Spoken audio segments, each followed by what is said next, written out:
The legend of the werewolf, the shapeshifter, a man-eating monster has been around since the dawn of civilization. Do you believe in monsters? Well, do you? Many authors have speculated that werewolf and vampire legends may have been used to explain serial killings in less rational ages.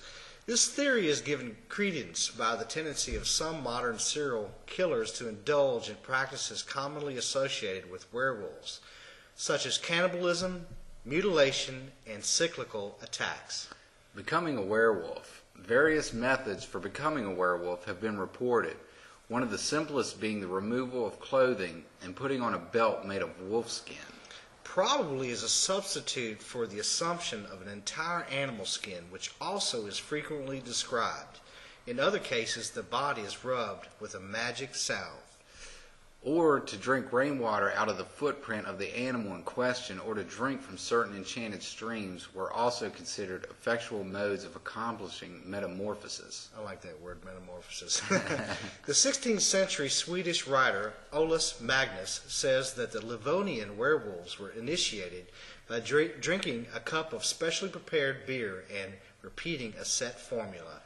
Ralston, in his Songs of the Russian People, gives the form of incantation still familiar in Russia. In Italy, France, and Germany, it was said that a man could turn into a werewolf if he, on a certain Wednesday or Friday, slept outside on a summer night with the full moon shining directly in his face. In other cases, the transformation was supposedly accomplished by satanic allegiance for the most loathsome ends, often for the sake of satisfying a craving for human flesh. Werewolves were said to bear physical telltale traits in European folklore. These included the meeting of both eyebrows at the bridge of the nose, curved fingernails, low-set ears, and a swinging stride. One method of identifying a werewolf in its human form was to cut the flesh of the accused under the pretense that fur would be seen within the wound. A Russian superstition recalls a werewolf can be recognized by bristles.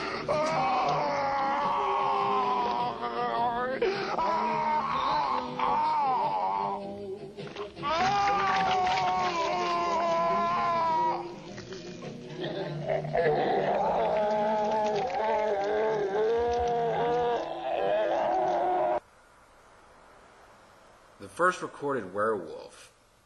The sighting took place around the countryside of the German town of Bedburg in 1591. An age-old pamphlet describes those shivering moments vividly. Few people cornered a large wolf and set their dogs upon it. They started to pierce it with sharp sticks and spears. Surprisingly, the ferocious wolf did not run away or try to protect itself.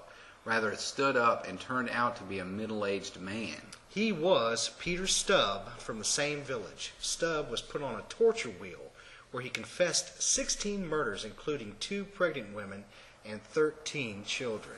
Oh, man. The history behind his downfall was rather bizarre. He had started to practice sorcery when he was only 12 and was so obsessed with it that he even tried to make a pact with the devil. Oh, man. Wearing a magic girdle, he started to attack his enemies, real or imaginary. After several months, he would take the guise of a wolf and continued with his evil acts with more brutality. In the wolf form, he used to tear up victims' throats and suck warm blood from veins. Gradually, his thirst for blood grew, and he roamed around fields in search of prey. The savagery of his crimes was beyond imagination. The trial record mentioned few of them. Once, 2 men and a woman were walking along a road and went through the forest Stubb used to hide in. He called one of them into the forest. When the man did not return for a long time, the second one followed his trail and also disappeared into the forest. When both men didn't return for a long time, the woman ran for her life. Later, 2 mangled male corpses were recovered from the forest, but the woman's body never reappeared. It was believed that Stubb had devoured it all. Young girls playing together or milking the cows in the fields were his frequent victims. He used to chase them like a hound, catch the slowest one, rape and kill her, then would drink hot blood and eat from a tender flesh. Kind of reminds you of a vampire, doesn't it? Absolutely.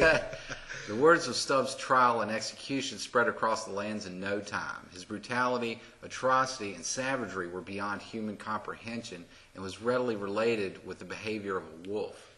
People started to believe that such individuals with the shadow of wolves were living among them. They were named werewolves. That's where it all started. Railroad Beast of Wisconsin.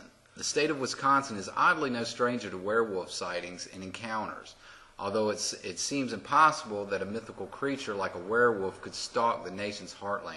You know, that's a wild thing, but, you know, American werewolves here in America. Yeah. A number of bizarre encounters in the late 1980s and early 90s leaves us pondering this very idea. There had already been encounters with what some believed were werewolves in Wisconsin in 1936, 64, and 72 respectively, but there had been nothing like the reports that came out of the area near Delavan, starting in 1989.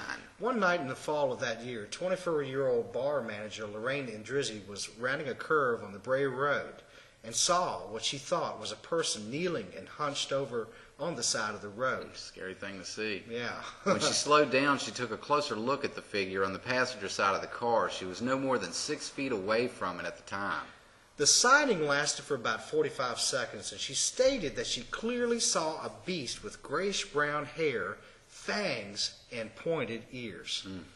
His face was long and snouty like a wolf. A little history here. One of the first Wisconsin werewolf sightings occurred in 1936. A man named Mark Shackleman reportedly encountering a talking wolf man just east of Jefferson, Wisconsin on Highway 18. As he was driving along the road one evening, he spotted a figure digging in an old Indian mound. He looked closer and saw that the figure was a strange, hair-covered creature that stood erect and stood more than 6 feet tall. That's hard to believe, but you know. The face of the creature boasted a muzzle and features of both an ape and a dog. Its hands were oddly formed with twisted thumbs and 3 fully formed fingers. The beast gave off a putrid smell that was like decaying meat. Decaying meat. Sounds like that'd be a sour smell. It sounds, you know, these animals are these shapeshifters, you know, which is a really cool theory, you know. And in doing the research of this thing, I mean, this werewolf legend had come from, you know, the ancient European times where, you know, settlers, villagers, and all this kind of thing. And, you know, and I think it's kind of an interesting idea. And I saw a really cool History Channel program on the real werewolf. And and one was a cryptozoologist, and the other was actually a criminologist. And these guys paired up and went to France, Gévaudan, France, which we're going to talk about more here later in the program. And you guys will have to go with us a little bit because this French. We never took French. 2 years of Spanish, my friends, but anyway. Exactly. 3 or 4 for me. There you go. Well, no French. There you go.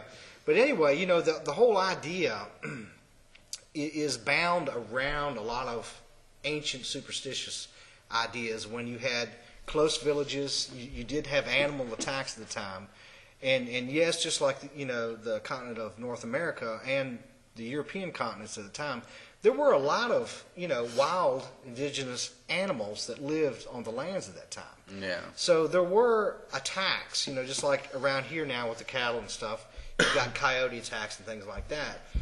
But, you know, coming up with this idea about the whole satanic thing, a little bit about that, you know, the evil notions that a man, you know, could wear, you know, an animal pelt or drink from rainwater in, you know, a mud puddle kind of thing, or the idea of the full moon changing people, you know. Well, I think the big question is, you know, like we'll probably discuss on our live chat this weekend is, you know, how many people actually believe that there's a possibility of people becoming shapeshifters. Well,